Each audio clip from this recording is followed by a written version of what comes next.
trip as a whole is around raising awareness around the growing importance of this area that we call the last ice area. It's the high Arctic archipelago in Canada. And from the climate models and predictions that have been made, it seems that a lot of the Arctic is going to lose its ice.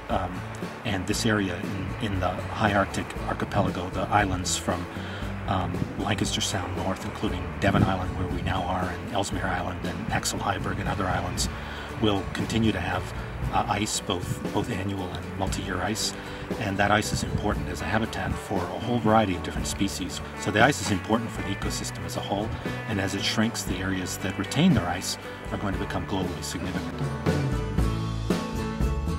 The ice physicists have found that the ice is thinning, both in the annual ice that we would find in this location and also the multi-year ice. It's not as thick as it used to be.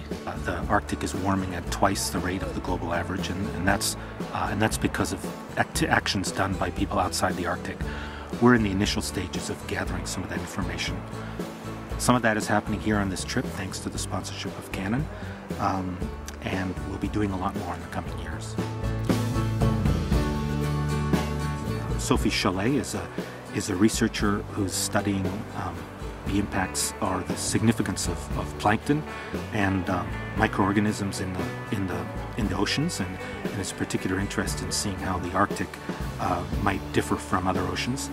So to sample plankton, I use a bottle called Neskin bottle, and we attach it to a cable, and the bottle is lowered to a certain depth. And then we filter the water. So we filter 200 micron to remove the particles and the zooplankton we don't really want. And after we filter another smaller mesh that will harvest all the phytoplankton we want to study. The phytoplankton is very important for all the marine life because it's the base of all the trophic chain. So it feeds the fishes, the invertebrates and the marine mammals. So it's very important to know what's happening with the phytoplankton. We're very grateful for Canon for providing the funding for this trip, and we're communicating that really to a global audience. We're also investing in research. We're also looking at helping to support a traditional knowledge survey that would complement the scientific surveys being done by the Department of Fisheries and Oceans, and hopefully allow both the traditional knowledge and the scientific knowledge to come together.